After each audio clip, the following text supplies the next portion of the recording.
Imagine por um instante o som que ninguém grava, mas que molda metade da vida no planeta.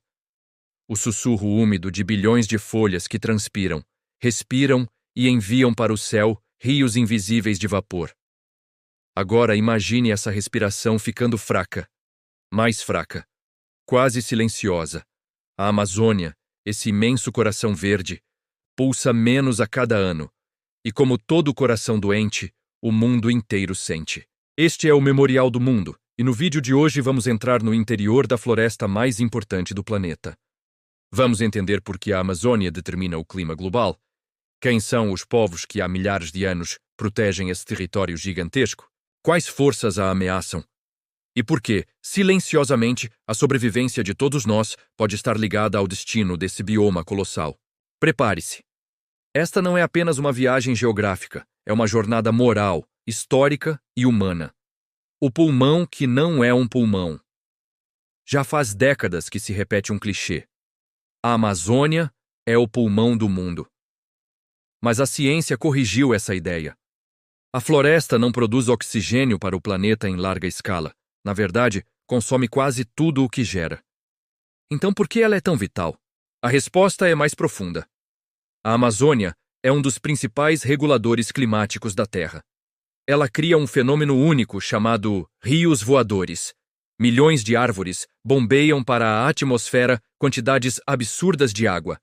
Tanta, mas tanta, que formam verdadeiros corredores de umidade, viajando do norte em direção ao centro-sul do Brasil, Argentina, Paraguai, Uruguai e até partes da África. Sem essa engenharia natural, boa parte do nosso continente seria árida. Plantações morreriam, reservatórios secariam, e cidades inteiras entrariam em colapso. E aqui entra o ponto crucial. Quando a floresta se destrói, o sistema entra em colapso. O desmatamento não significa apenas tirar árvores. Significa desligar bombas de água, quebrar umidade, aquecer o ar, enfraquecer chuvas e, no limite, transformar áreas imensas em savana seca. É o chamado ponto de não retorno, aquele momento em que a floresta perde a capacidade de se regenerar. Cientistas estimam que estamos perigosamente próximos desse limite, mas antes de continuar, preciso te contar quem vive nesse coração. Os povos da floresta. Guardinhas do tempo, quando falamos de Amazônia, pensamos em árvores gigantes e animais exóticos. Mas existe algo ainda mais grandioso: os povos originários. Mais de 300 grupos indígenas ainda habitam a região, muitos deles falando línguas que não existem em nenhum outro lugar do planeta. São civilizações vivas, complexas, profundas. Não restos do passado, mas presenças ativas de um futuro possível. Eles conhecem a floresta de um modo que a ciência moderna ainda tenta compreender. Cada raiz, cada folha, cada variação de canto de pássaro tem significado. Para eles, desmatar não é apenas destruir natureza, é romper uma relação espiritual e ancestral. E é impossível falar da Amazônia sem reconhecer que foram esses povos que, com sua sabedoria milenar, manteram a floresta em pé por séculos. A arqueologia moderna tem revelado que sociedades amazônicas criaram sistemas agrícolas sustentáveis por milénios, rios artificiais, estradas, cidades inteiras escondidas sob o dossel verde. Sim, cidades. A Amazônia sempre foi um centro de civilização, apenas de um tipo diferente daquele que costumamos exaltar. Mas enquanto eles protegem, outros chegam para destruir. E aqui começamos a entrar em zonas perigosas. O desmatamento. O fio que se rompe aos poucos. A imagem mais comum é esta: motosserras, tratores, fumaça. Mas o desmatamento é mais complexo e silencioso do que isso. Ele acontece em 4 movimentos. Abertura ilegal de estradas. As pequenas, estradas clandestinas, são criadas dentro da mata.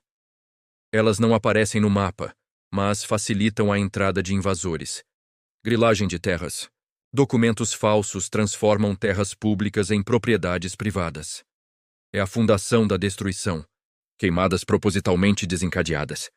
Depois de derrubar árvores, colocam fogo para limpar o terreno. A fumaça pode viajar centenas de quilômetros.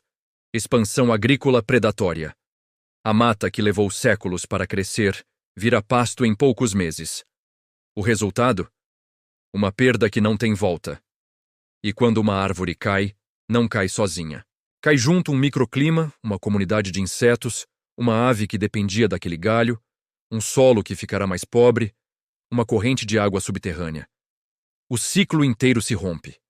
Mas, como você vai ver agora, talvez o desmatamento não seja o pior problema. A mineração ilegal, o ouro que envenena o futuro. A imagem é quase cinematográfica. O brilho dourado, a promessa de riqueza rápida. A selva cortada por rios barrentos. Mas a mineração ilegal, especialmente o garimpo de ouro, é um dos maiores ataques à Amazônia. Por quê? Porque exige mercúrio. E o mercúrio mata.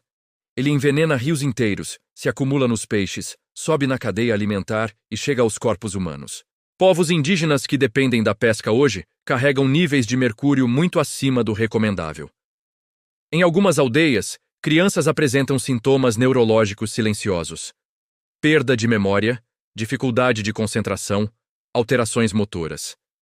O veneno que deveria ficar isolado em laboratórios se infiltra na vida cotidiana. E mais, o garimpo ilegal é muitas vezes controlado por grupos criminosos armados. São eles que expulsam comunidades, ameaçam líderes indígenas, controlam pistas clandestinas, financiam armas e destroem o que encontram. A Amazônia não é apenas um bioma fragilizado. É um território disputado. E quando um território vira disputa, o que está realmente em jogo é sempre maior do que parece. Políticas públicas, entre avanços e desmantelamentos. Nenhuma narrativa sobre a Amazônia é honesta se ignorar o papel do Estado. A proteção da floresta depende de fiscalização ambiental, monitoramento via satélite, agências de defesa, políticas de incentivo à economia sustentável, presença do Estado em áreas remotas, regularização fundiária. Quando essas estruturas funcionam, o desmatamento cai drasticamente. Quando são enfraquecidas, a destruição acelera. A Amazônia não é destruída somente por motosserras. É destruída quando se desmonta a proteção institucional. Ao longo dos últimos anos, o mundo assistiu a um vai e vem de políticas. Avanços, retrocessos, cortes, retomadas, conflitos ideológicos. Mas há um ponto inevitável. Sem o Brasil, o planeta não tem chance de estabilizar o clima. E isso nos leva a uma pergunta essencial. Por que o mundo está tão atento à Amazônia? A resposta não é apenas científica, é geopolítica. A Amazônia na disputa global. Poder, clima e soberania. A floresta amazônica é grande demais, poderosa demais e decisiva demais para ser assunto interno. E isso incomoda, fascina e preocupa o mundo. O planeta inteiro entende que a Amazônia afeta chuvas em vários continentes, influencia a estabilidade climática global. Absorve e armazena carbono, abriga biodiversidade sem equivalente, possui recursos estratégicos para o futuro. Isso gera 3 tensões globais. 1. Pressão internacional. Organismos internacionais, ONGs, governos estrangeiros e cientistas cobram o Brasil. Pedem responsabilidade, metas, acordos. Isso é visto por alguns como interferência externa, por outros, como cooperação global. 2. Interesses econômicos. Grandes empresas globais querem participar da economia sustentável amazônica. Bioeconomia, cosméticos, biotecnologia, créditos de carbono. A floresta vale mais em pé, mas é preciso estrutura para transformar essa promessa em realidade. 3. A soberania brasileira. O mundo observa, o Brasil sente a pressão, e entre esses 2 polos está a pergunta mais difícil. Como proteger a Amazônia sem abrir mão da soberania nacional? E aqui, mais uma vez, o tema nos leva a um limite moral. O ponto de não retorno, uma floresta que poderia parar de existir. Embora seja difícil imaginar, cientistas alertam que a Amazônia pode entrar em colapso climático. O chamado tipping point, o ponto de não retorno, é um cenário em que a floresta perde tanta área que deixa de se sustentar sozinha. Sem umidade suficiente, ela começaria a morrer de dentro para fora, lentamente, até virar um cerrado empobrecido. Não seria destruição imediata, seria colapso gradual, décadas de secas repetidas, morte de árvores gigantes, desaparecimento de espécies, transformação de rios, deslocamento de povos inteiros. É quase impossível imaginar a Terra sem a Amazônia, mas estamos mais próximos disso do que gostaríamos. E então surge outra pergunta: ainda dá tempo? Sim, ainda há tempo, e há esperança. Nem tudo é tragédia, e isso é fundamental.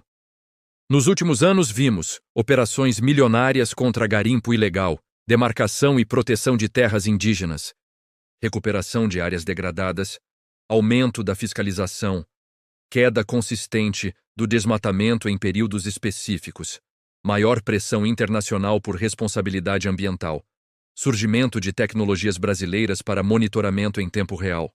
O Brasil tem a melhor tecnologia do mundo em satélites para monitoramento de desmatamento. A sociedade civil está mais vigilante. Organizações indígenas estão mais fortes. Jovens pesquisam alternativas sustentáveis. E o mundo, pela primeira vez, parece entender a urgência. A Amazônia não está condenada. Ela está disputada. E toda disputa ainda permite escolha. Mas a pergunta que fica é: qual escolha faremos? O planeta não tem segundo semestre. A Amazônia é um organismo vivo. Não uma metáfora poética, mas um fato científico. Ela respira. Ela pulsa. Ela regula. Ela alimenta. Ela protege e ensina. E tudo o que fazemos contra ela, cedo ou tarde, volta para nós. A floresta talvez seja o maior espelho moral da humanidade. Lá, cada ato revela quem realmente somos. Se somos cuidadores ou exploradores. Se prevemos o futuro ou apenas gastamos o presente. Se compreendemos que pertencemos à Terra e não o contrário. E talvez esta seja a maior lição do nosso tempo.